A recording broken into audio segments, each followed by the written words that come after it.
Bonjour et bienvenue dans ce nouvel épisode de Trait pour Trait. Alors, Trait pour Trait, vous savez maintenant, vous êtes habitués, il y a une chaîne YouTube sur laquelle vous pouvez vous abonner, c'est gratuit et c'est le seul podcast qui passe à la télé sur Watch TV.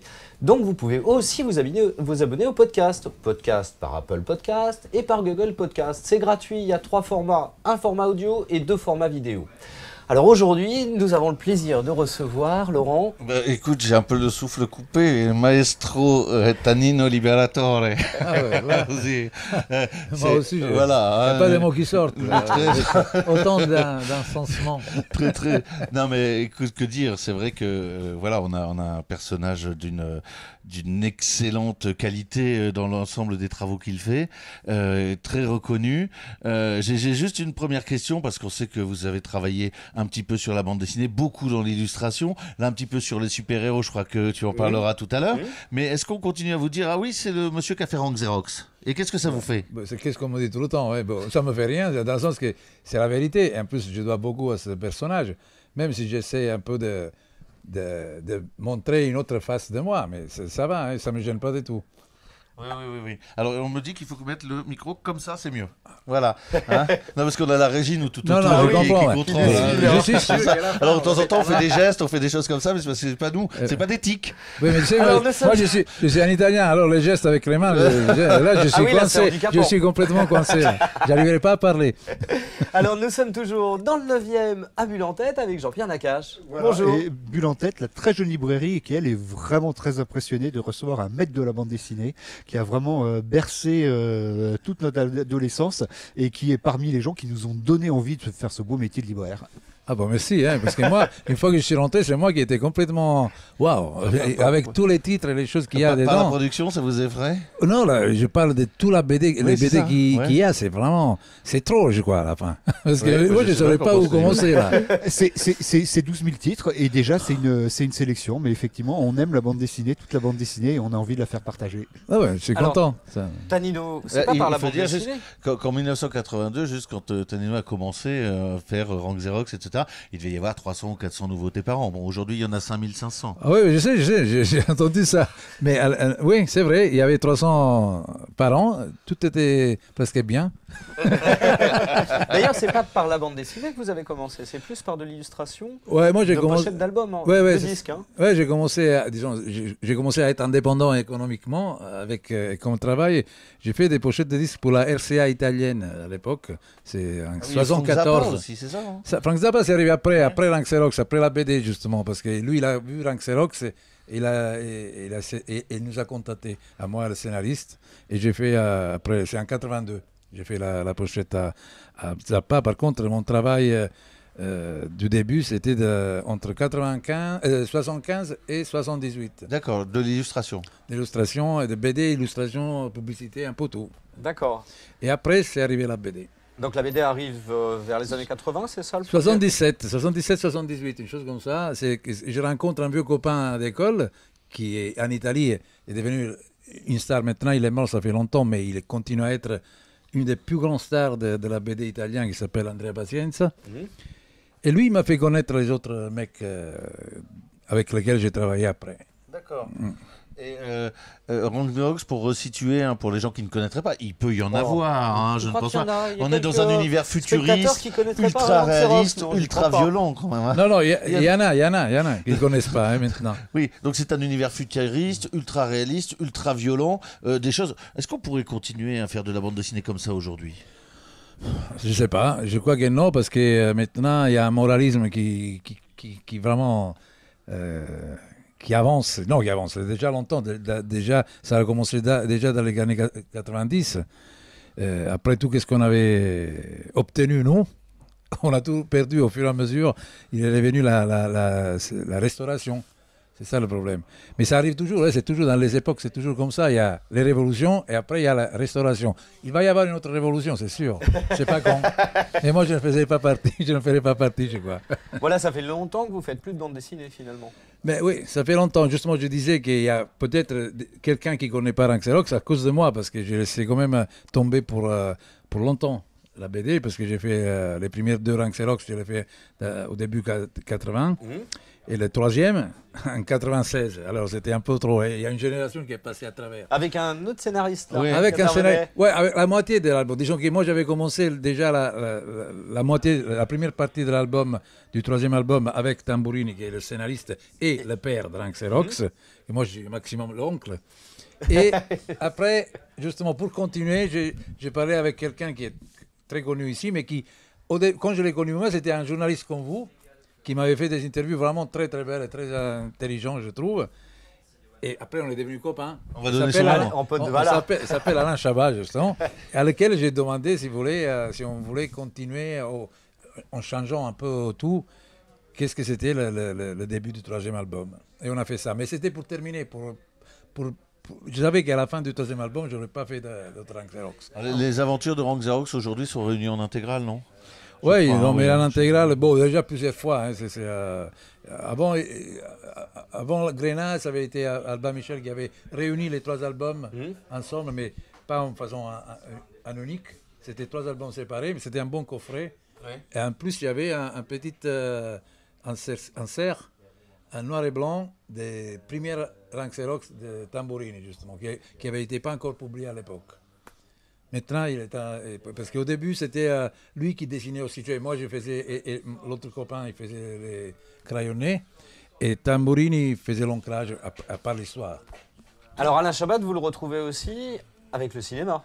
Bon, Alain Chabat, après, comme je dis, c'est devenu un rapport d'amitié énorme, que maintenant ça dure encore aujourd'hui. Et quand je suis revenu à vivre en France, parce qu'il y a un moment que je suis rentré en Italie, et c'est à cette époque que j'ai fait le 3e album. De Ranxerox. Ouais. Alain Chabat, j'arrive et lui me dit, vu que j'avais pas trop de place chez moi, et je parlais comme ça avec sa secrétaire, qui le jour même, il m'appelle Alain, il dit, si tu veux, tu peux venir chez moi quand tu veux. Et alors, je suis resté dans ces locaux pour 10 ans. Pour 10 ans dans ces locaux, il m'a... pendant ces 10 ans, justement, j'ai travaillé sur certains de ses films à lui, mais j'avais déjà travaillé avant sur certaines illustrations, certaines choses Quand vous dites travailler, vous faisiez quoi comme travail? Bon, non, quand il y avait les films, j'ai fait la partie visuelle, soit quelques décors, quelques vêtements. Il faut remonter encore un peu le micro. Vraiment, le micro, oui. On va dire comme ça, voilà. Ouais. Et oui. Et alors, les décors, c'est concrétisé vraiment une fois avec les Astérix et Obélix, Mission Cléopâtre, sur lesquels j'ai fait une partie des costumes et quelques petits décors. Et les costumes, j'ai eu quand même le César. Oui, César des meilleurs costumes. Des meilleurs costumes à l'époque. C'était magnifique. Formidable. C'est une grande récompense. Exceptionnel. J'ai plus de commandes après. Sur le cinéma, par rapport à la bande dessinée, il y a un plaisir à travailler pour le cinéma qui est autre? Non, pas du tout. Non, bon, quand je travaille avec un mec comme Alain Chabat, c'est un plaisir, mais grâce à lui. Ouais. Mais sinon, dans le cinéma, je n'aime pas trop j'adore le cinéma, mais je n'aime pas trop travailler pour le cinéma. Il y a trop de contraintes, trop de gens décisionnels, trop de contrastes. Au bout d'un moment, c'est vraiment... Vous préférez la solitude de l'illustrateur. Oui, comme ça, je peux me gifler toute seule. Oui. Alors, on pourrait peut-être parler un petit peu de livres qui sont sortis, là. Bah oui, parce qu'on est toujours dans cette folle rentrée. Et non seulement des livres sont sortis, mais d'autres, je vais vous en parler, arrivent également. Mais on va commencer par un vieux de la vieille, justement, Spirou. Spirou. Alors Bertrand et Christelle Pisani-Hiverno sont les grands historiens de Spirou. Ils ont retrouvé dans les archives une pièce de théâtre qui avait été écrite par Jean Loisy à l'époque et qui n'avait jamais été utilisée, qui sont les vrais débuts de Spirou et Fantasio. Et ils ont eu l'idée de demander à Al Séverin de l'illustrer et de le commercialiser. Et ça donne quelque chose de remarquable. C'est notre coup de cœur à tous les deux, d'autant plus que... Surprise! Ah! Ça, c'est l'édition normale, d'accord? Oui. Et la librairie Bulle en Tête, qui aime tellement le travail de Alex Séverin, lui a demandé de nous faire une édition particulière pour la librairie. Donc, c'est une édition particulière avec une couverture originale juste pour la librairie. Et à l'intérieur, un frontispice qui est signé par Al Séverin Voilà. et qui reprend l'affiche qu'il a faite pour le Festival de Buc 2018, festival qui aura lieu les 6 et 7 octobre et où vous pourrez retrouver Alex Séverin qui en est le président cette année. Voilà, et vous verrez donc l'élégance de son trait qui est absolument Superbe, hein. exceptionnelle. Et vous C'est vraiment découvrez- un maître du ouais. passo. Tanino, je sais pas. Et vous découvrez un Sans- Fantasio tel que vous ne l'imaginiez pas.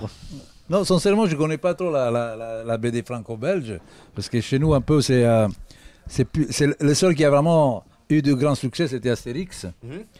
Et même pas Tintin, vraiment. Mais lui, mais il y a des gens comme Uderzo, je sais, mais ça, lui, je ne le connaissais sincèrement pas. Et c'est vrai qu'il a un trait exceptionnel. Il est magnifique. En plus, ils ont des coups de pinceau que j'aimerais bien l'avoir moi aussi, sincèrement. Et ils sont très forts. C'est un auteur rare, mais quand il fait quelque chose, ça vient toujours du fond du cœur et c'est Voilà, une chose vraiment en commun. somptueux. Il y a une chose en commun, avait déjà alors. fait des Voilà. illustrations autour de Spirou auparavant. Hein. Voilà, c'est ça. Donc ça, il faut venir à la librairie Bulle en tête. Pour avoir celui-là, Pour Ah, avoir oui. là, il met en tête, album-là. pour avoir Voilà, cet album-là, voilà, uniquement l'autre chez est nous. commercialisé Voilà. partout. Hein, parce que c'est pas un album quand même spécialement réalisé pour la librairie. Ce serait pas mal une fois, faudrait faire de ça. temps en hein. temps. Oui. Alors. Le 16, alors en fait on avait un deuxième, effectivement j'allais enchaîner sur autre chose, mais c'est vrai que je crois Jean-Pierre que tu avais vraiment très envie de nous parler de cet énorme pavé qui est arrivé comme un ovni dans les librairies en cette rentrée. Ah oui, oui, grosse envie parce que ça c'est vraiment le coup de cœur absolu de tous les libraires des librairies Bulle en tête. C'est bien la première fois que ça nous arrive où tout le monde est totalement unanime sur un livre. C'est une plongée dans le Chicago des années 60 au travers des yeux d'une petite fille. Ça se veut quasi autobiographique dans les yeux de l'artiste. C'est un dessin qui est absolument hors norme. Je vous laisse le feuilleter. C'est entièrement On dirait des fait pages de au- cahier. Hein. c'est entièrement fait au bic, mais c'est absolument somptueux. Et puis, ben, il est question évidemment de ce Chicago. Il est question aujourd'hui d'une belle fiction avec des meurtres, avec vraiment une ambiance et une densité absolument exceptionnelle. C'est une artiste dont c'est le premier album. C'est le premier album, hein, c'est Absolument. ça hein. qui est formidable. Elle est pas toute jeune. Elle a fait des tonnes d'autres choses dans sa vie au départ, mais jamais de bande dessinée. Elle avait été très grave en balade et on pensait qu'elle pourrait plus jamais dessiner. Et elle nous livre cet ovni incroyable. Alors, on n'est pas les seuls à l'avoir aimé. Hein. Il vient d'avoir le prix du meilleur album à la Comic Con. Alors, Tanino, J'ai bien entendu Il a eu le prix Tonino de- qui nous a dit qu'il souffrait après 2 pages de bande dessinée. Pas tout à fait. on est dans un sacré travail là. Ah C'est exceptionnel, hein. Mais en plus, tu sais, la BIC, il fait beaucoup Ah, il de faut remonter le travail. micro, Ah, encore. pardon, non, la BIC, c'est vraiment quelque chose d'exceptionnel. Je ne savais pas qu'il y avait du jaune aussi. Parce que Un vous, bic. sur Ranks et Rocks, c'était au feutre au départ. Au foutre, comme je disais autrefois. Ouais, c'est vrai, c'était au feutre. Ça a été toujours au feutre. Et ça a continué jusqu'à... Bon, le dernier, il y a une partie qui s'est fait crayon couleur, mais les premières deux, et surtout le deuxième, c'est 100% feutre. Ah oui. Le bic, vous avez déjà essayé? Oui, mais comme ça. J'ai toujours aimé, hein, c'est bien. J'adore. En plus, c'est presque un travail de gravure. Alors là, vraiment, Mais un la vrai chose coup qui de cœur à m'étonne, découvrir. c'est les jeunes. Là. Je ne savais pas que ça existait en bic. Elle s'appelle Émile Ferris et elle Ouais. a, en plus d'avoir eu le prix du meilleur album à Comic Con, aussi le prix pour les plus belles couleurs. Voilà, tu en parlais à l'instant. Alors, bon, ça, il faut remercier Bic. non, mais c'est bien. Il a l'air très bien. On passera le voir à la Quelques- Galerie Martel. Petite chose. Allez, vas-y, je passerai après. Alors ça, c'est chez Patakès. Ah oui, alors Patakès, ils nous ont fait Ah, un petit d'ailleurs. dossier de presse. Ouais, sympa. hein. Patakès, c'est une collection qui est dirigée par James, l'auteur qui travaille chez Flux Glacial, qui a déjà fait beaucoup de choses. Ils nous ont fait un petit dossier de presse très amusant. À la hauteur de ça, ce sont des petits fascicules, des petits opuscules. Alors, comme on petits dit. opuscules, ça c'est très marrant, ça s'appelle Tim Méluche. C'est une Ça histoire parle de qui? Alors, oh, bah tiens, on se demande. Hein. Et ça démarre, ils sont très en marche au début. Et ouais, c'est étonnant. Ils cherchent à aller intégrer le mélanchonisme dans la start-up en marche. C'est assez surprenant. Et alors, donc, il y aura plein d'autres titres. Et là, il y en a déjà 3-4 Il y en a déjà 3-4, je crois, de la ouais. collection. Hein. Oui, c'est ça, les tout premiers sont arrivés cette semaine. ouais. On trouve par exemple Gers et Pichelin là, en octobre, je parle des aventuriers du Mékong, ce sont des anciens du requin-marteau. Pantémort, Guillaume Gers, Terreur Oui, graphique. ça qui est sorti. Amour, Djihad et RTT qui est sorti aussi de Marc Dubuisson. Et Medley de Raphaël B. Voilà, je crois que j'ai tout cité. C'est tout Voilà. cela. Bon, c'est une nouvelle collection, on va dire, d'humour contemporain. Voilà, Tout à enfin, fait. c'est comme ça qu'il se définit. C'est comme ça qu'ils se définissent. Absolument. Non, c'est très drôle à découvrir. Alors, encore Encore, allez, Allez, on continue. encore. On continue parce que. Mais là, on va remonter un petit peu dans l'histoire. D'abord, je te parle. Avant que tu commences. Oh là là, attends, laisse-moi parler. oui. Eh ben, Alors, tiens, non, ça, je non, me mais garde. il va y avoir une bonne Je vais transition. pouvoir- bon, parce que je je vais vais te pouvoir parler d'un rebondir. auteur qui est aussi, comme Tonino, très bon dans ce domaine que tu Alors, adores. j'attends un petit peu. Mais là, on est plutôt dans l'histoire. Tu veux, le 16 février 1885, on enterre Jules Vallès à Paris. Arrive une jeune Bretonne qui s'appelle Claire Vie. Et en fait, elle est évidemment perdue. Elle ne parle que breton. Et elle tombe sur Clara, enfin celle qui veut qu'on appelle Clara, qui en fait est l'arrière-petite-fille d'Isa. Et vous voyez de quoi je veux parler. Ah tiens, oui, je crois D'Isa, qu'on connaît. voilà, l'héroïne des Passagers du Vent. Voilà. Et voulant parler de la commune, François Bourgeon a fait une 3e saison aux Passagers du Vent, dont le premier tome sort cette semaine. Voilà, qui est magnifique, qui s'appelle Le sang des cerises, et qui est, comme d'habitude, à l'égal du talent de François Bourgeon, remarquable. On attendra avec impatience la suite, qui devrait paraître dans 1 ou 2 ans, c'est toujours comme ça. Et pourquoi, donc je disais, il y a une bonne transition, parce qu'on sait que François Bourgeon aime aussi beaucoup travailler sur l'érotisme. Hein. Ah, c'est un Voilà. vaste sujet. Alors ça, Voilà. c'est paru chez Delcourt. hein. Alors ça paraît chez Delcourt. Et puis pour les collectionneurs amateurs, juste pour montrer, juste vite fait, le dossier de presse des éditions Delcourt qui accompagne ce magnifique ouvrage et qui contient une très belle interview de François Bourgeon. Très Voilà. bien. Wow. Connais François Bourgeon? Oui, de nom, mais je ne sais pas si je l'ai vraiment rencontré. Alors moi, ça, t'as- j'ai un problème avec les noms. C'est ça le problème. C'est tout un problème. Ça, Tanino, ça peut peut-être vous intéresser. Le panorama de la bande dessinée érotique clandestine. Oh. Alors, c'est sorti chez Dynamite, pardon. Bernard Joubert, qui est un spécialiste, Spécialiste du genre, ouais. de la censure, De la mais censure, également ouais, ouais. de la bande dessinée érotique. Ouais. Alors, c'est très marrant parce que c'est tous les... Il peut parler des heures de la loi de juillet 49 Sur sur les la- ouvrages relatifs à la jeunesse. Alors, ça, c'est très très drôle puisque c'est tous les petits fascicules qui étaient vendus complètement de manière illégale et sous le manteau. Alors, il en a retrouvé certains. On retrouve Mickey, on retrouve Popeye, on retrouve Betty Boop dans des situations pas possibles. Je vous l'ouvre pas hein, parce que bon, Il est un peu tôt. il est un peu Maintenant, tôt. avec le podcast, on peut regarder ça à n'importe quelle heure. Voilà, donc on est bah, c'est obligé de faire attention. Oui, n'hésitez pas à aller reprendre le podcast de Trait pour Trait sur la chaîne ou sur BD Zoom. Ou sur BD Zoom, où on a d'ailleurs des petits bonus parfois. Tout à fait. Alors ça, c'est à découvrir, donc c'est chez Dynamite, et ça s'appelle Panorama de la bande dessinée érotique clandestine. Je vous le laisse, Moi, Tanino. je pourrais regarder. Oui, oui, Non, bien c'est sûr. très drôle. C'est très très drôle, et effectivement, c'était vraiment des, C'est des très, très petits documenté. fascicules c'est- introuvables. ouais, bien C'est sûr. c'est un travail de recherche Ouais, ouais, important. incroyable. Et incroyable. vraiment, il y a un bel album là pour qui s'intéresse à ce genre un peu particulier qu'on met généralement dans l'enfer. C'est ça, oui, ça c'est le cas de le dire. Oui, oui. Oui, oui. Ouais, puisqu'on parle de l'enfer, tiens, je vais conclure autour d'une personnalité graphique et scénaristique d'ailleurs qui adore tout ce qui est à la fois heroic fantasy mais aussi horreur. Je veux parler du Grand Prix d'Angoulême de cette année de 2018, Richard Corben. Et les éditions Delirium, qui sont aujourd'hui les éditeurs de Richard Corben, publient Grave, Les Contes du Cimetière, un épais pavé, doublé de, hop, je le retourne, d'Emmaüs. Ah, c'est ta double lecture, C'est ça. à double lecture, voilà, hop, hop. Et c'est tout Richard Corben. Rappelons que Moebius disait qu'il avait des planches de Richard Corben sur sa table de chevet et qu'il en était jaloux, quoi, hein. Donc Richard Corben, un ancien évidemment de Métal Hurlant, hein, où Bien il a sûr, connu ouais. l'ensemble des dessinateurs français de comme Druillet, comme justement Moebius. Et c'est un ouvrage remarquable et très très bien édité. Ils font de très belles choses chez Très très bon. Delirium. Ils vont d'ailleurs prochainement rééditer Halo, la première BD de... voilà, comment est-ce qu'on se... De Moore, d'Alan Moore, voilà, ça y est. D'Alan Moore. Voilà. Donc ça va être réédité, voilà, évidemment. Alan Moore, non, mais il n'y a pas de souci, on a toujours des petits trucs comme ça. Je voulais pas ça, Bon, là, c'est pour c'est- commenter. C'est plus macabre, hein, on n'est plus dans le... Ouais, ouais. Mais bon, c'est toujours pareil, c'est des gros bras. Et il y a des gros machins, seins. Ouais, surtout. voilà, c'est ça. Ouais. Ouais, ouais. Et ça, il le dessine toujours bien. Vous lisez de Peut-être la qu'il- bande dessinée, Daniel Pas beaucoup. Non, c'est vrai. Dernièrement, non, mais avant, je lisais peut-être pas, mais je regardais beaucoup. Il y avait des choses qui m'intéressaient et beaucoup non. Mais mon époque, oui. Maintenant, un peu moins, sincèrement. Mais Parce qu'il y a trop de titres. il y a trop de titres adultes, je ne saurais pas. Mais il y a des très bons. Oui, ça c'est. Non, mais Corben, C'est c'est ordinaire. quelqu'un qui j'ai connu à à mon époque, comme on dit. On a peut-être le même âge. Non, lui est un peu plus âgé que moi, mais j'ai vu qu'est-ce qu'il faisait. C'est une des personnes qui m'ont débloqué. Ah oui. Ouais. Ah oui, oui, comme tout. Bon, j'avais vu ces choses avant qu'il fasse Den, l'underground américain. Qui, avant de connaître mes copains de cannibales, je ne connaissais pas.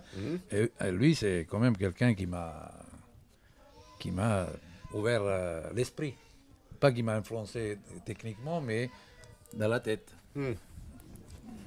Alors, dans les sorties encore, Oui. les riches au tribunal, ça c'est Bah, allez, l'affaire bonne Cahuzac. idée, tiens. Ça c'est très drôle, Ouais. hein, des pinsons Charlot. Ah bah oui, les pinsons avec Charlot, les Étienne spécialistes Lecourt, du genre. Spécialistes du genre, ça c'est paru chez Delcourt. Bah voilà, ça vous raconte toute l'ascension de Cahuzac et puis la chute un peu rapide. Hein. Un peu brutal. Et le dernier dont je voulais vous parler, ça c'est chez Futuropolis, c'était très bien Eldorado. C'est pas du tout. Ah oui, super. Oh là, Très, très bel magnifique album. couverture, Ouais. magnifique couverture. Très bel album. Alors c'est au début du 20e, hein, une personne qui va être embarquée un peu de force parce que voilà, il s'y attendait pas là, et il part dans un voyage exploité dans les mines. C'est vraiment très très chouette ça. Nous, c'est un album qu'on attendait beaucoup parce qu'on avait adoré Nuit Noire sur Brest. Oui. On n'a vraiment pas été déçus. Le dessin de Damien Cuvillier est toujours aussi joli. Je crois qu'il a même encore gagné en maturité. Et il est vraiment bien servi par le scénario d'Hélène Ferrari. Non, c'est très chouette ça. Autre chose, Laurent? Un petit dernier, Allez, alors, un un petit petit dernier dernier pour la route. Vous connaissez Gérard Mordilla et Jérôme Prieur. Ils avaient fait la série Corpus Christi pour Arte, qui décryptait les origines du christianisme, Ah oui. notamment. Et pour Futuropolis, ils viennent avec le fabuleux dessinateur Éric Liberge. Ils poursuivent l'aventure du Suaire, c'est-à-dire qu'ils se sont attachés au Suaire de Turin. Et là, dans la deuxième partie, en fait, c'est au moment où... que je dise pas de bêtises, parce que la première, c'est quand on découvre le Suaire, et la deuxième partie... On est donc dans toutes les reliques du Suaire. Voilà, c'est ça. Micro. Ah oui, le micro. Ah, le micro, Pardon, excusez-moi. Sinon, nos spectateurs ne vont pas nous perdu. entendre. Ça y est, vous nous entendez plus. On a oublié les micros. Alors, Tanino, c'est aussi le moment de parler d'une exposition Ouais. qui a lieu à Hubert-Ibren. Ouais. Il y a deux grosses expositions en ce moment dans Paris. Tanino Liberator à Hubert-Ibren. Et puis il y a Bilal aussi, à Barbey-Maton. Ouais. Vous y étiez d'ailleurs au vernissage? Oui, j'étais au vernissage parce que c'était le jour avant le mien. Et bon, le mien, c'est un peu c'est des illustrations sur les super-héros, justement. Revisiter un peu au trait d'aujourd'hui. Et je voulais juste faire des choses, des zooms sur le visage, sur les mains maximum. C'est toujours un plan américain, pas plus. Ah, il faut le micro. Pas plus. Et avec certains dessins en grand et une toute entière. Alors, je crois que j'ai bien aimé. Essentiellement, je sais pas quoi dire. C'est quand même quelque chose qui m'appartient dans la culture.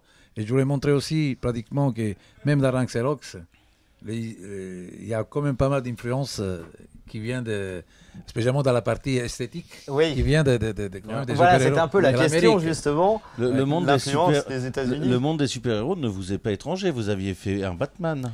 Oui, j'ai fait un Batman. Enfin, Non, la court première récit. chose que j'ai fait pour les super-héros, c'était un Conan, une couverture de Conan. J'étais à New York, je me rappelle, et je l'ai fait là même, le jour que j'étais là-bas. Et après, j'ai fait Batman, 8 planches. C'était Noir et 8 planches blanc. qui sont réunies dans la compilation Batman en noir et blanc. D'ailleurs, Non, black and oui, white. oui, hein. parce qu'il y a différents Ah, dessinateurs. vous êtes très nombreux, oui. Ah oui, il y en a beaucoup, Ouais. tous des bons en plus. Ah oui, il y a Sienkiewicz notamment. Oui, il y en a beaucoup. Et, Donc là, il y a toute une galerie de portraits. On retrouve ouais. les principaux super-héros. Ou Ouais, au moins. C'est héroïnes. là, héroïne, des gens qui puissent me plaisir à moi. Et bon, disons, il y a Superman, surtout Clark Kent, il y a Batman, Superman, ouais. il y a Hulk, il y a Wonder Woman. Catwoman. Catwoman à ma façon, par contre, c'est beaucoup plus prospéreux. Après, il y a Wonder Woman. Green Lantern, Ah oui. oui, que j'aimais bien parce que moi, quand j'étais petit, disons, à part Batman et Superman, c'était Green Lantern que je regardais, mais surtout quand il était dessiné par Gil Kane, qui dessine très bien. Alors, il dessinait les mains d'une façon qui m'étonnait. Alors, je regardais beaucoup. Et puis, ça m'est resté dans la tête. En plus, j'aimais bien les couleurs aussi, tout. Son habit, c'était bien. Et en plus, il y a certains qui, par contre, ils viennent plus du cinéma. Tu sais, il y a certaines comics je préfère comme ils ont été traités au cinéma plutôt comme c'était l'original en BD. Sincèrement. Comme quoi Bon, il y a comment ça s'appelle, Tornado, que c'est... Merde, c'est pas comment... C'est Tornade en français. La torche. C'est Storm. C'est- Storm, Tempête. c'est une fille, une très belle fille Ah sur oui, la BD, oui. avec Ah oui, cheveux qui blancs, tourne, ouais, ouais. et très longue. Tempête. Par contre, au cinéma, c'est une fille et la peau foncée. Oui, Ah, oui. Au cinéma, c'est une fille avec des cheveux courts, Oui. comme ça, que j'aimais beaucoup plus, et c'est comme ça que je l'ai un peu fait moi. Et bon, rien. Et après, j'ai fait pour terminer. C'était pas prévu, mais bon, je dois dire, c'est ma femme qui m'a donné l'idée. J'ai fait un rank Xerox, 2 ranks Xerox, avec habillé en tous les super-héros, plus ou moins. Parce que c'était. Mais c'en est un super-héros. Ouais, mais justement, c'est ma femme qui m'a dit, mais vu que c'est un super-héros, j'ai dit, pourquoi pas l'habiller avec tout, quelque chose de super-héros. Je suis Alors, sûr qu'il il y a a la du- morale il y des a du- super-héros tels qu'on l'entend aux il y a États-Unis. hein. Batman, ouais, non. Je vous assure, Mais hein. non, mais sur la morale, ça c'est autre chose. Non, il y a un peu ça. C'est un peu aussi pour montrer pourquoi je l'avais fait. Parce que quand même, il y a pas mal de choses qui viennent Et ça, c'est de des sa dessins. expérience. Ça, Ouais. c'est des dessins que vous avez fait à la main, j'allais dire, parce Oui, que oui, oui. sur Lucie, donc qui est l'histoire de l'Australopithèque, vous avez totalement travaillé par à ordinateur. l'ordinateur. Oui, ça, c'était en période. C'était entre 2000 et 2007. Et j'ai fait Lucie, justement. Et c'est fait tout à l'ordinateur. Et bon, après Lucie, j'ai commencé à travailler en analogique, quand même. Et j'ai réessayé toutes les techniques que j'aimais bien, même celle-là que j'avais juste fait au lycée. Et, entre autres, c'est justement le fusain. Et j'ai retrouvé le fusain. Et là, je suis tombé amoureux de cette médium.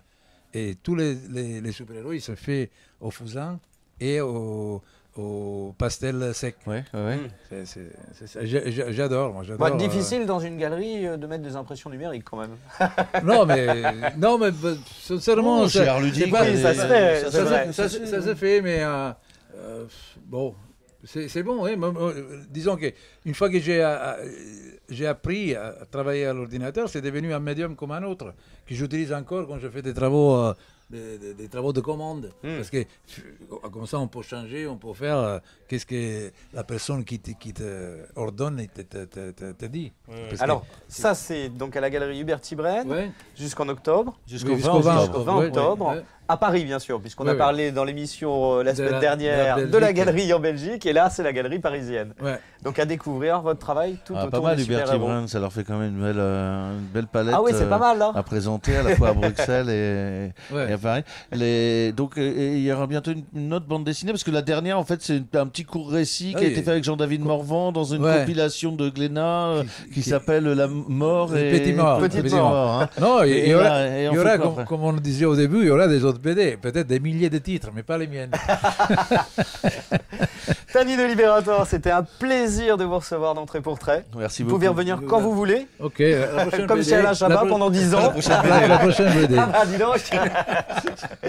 Jean-Pierre, merci beaucoup de nous avoir accueillis à la librairie Bulle en Merci, Tête. Jean-Pierre. C'est mon plaisir. C'était Et vraiment à un bientôt. plaisir. Laurent, on se retrouve sur Très vite, BD Zoom très vite et sur dans le BD prochain Zoom, et Trait dans- pour Trait. Et dans le prochain Trait pour Trait qui va arriver très Très, vite, très puisque rapidement. maintenant on est en train de prendre un rythme de Formidable. croisière formidable. Vous pouvez nous revoir sur les podcasts, Apple Podcasts, Google Podcasts. Abonnez-vous, c'est gratuit. Vous avez les 3 formats, audio et vidéo, sur les box ADSL bien sûr, et sur la chaîne de Watch TV et de Trait pour Trait, la chaîne YouTube, et sur BD Zoom. Et bien sûr, comme toujours. Allez, à bientôt. Ciao, ciao. Ciao, ciao.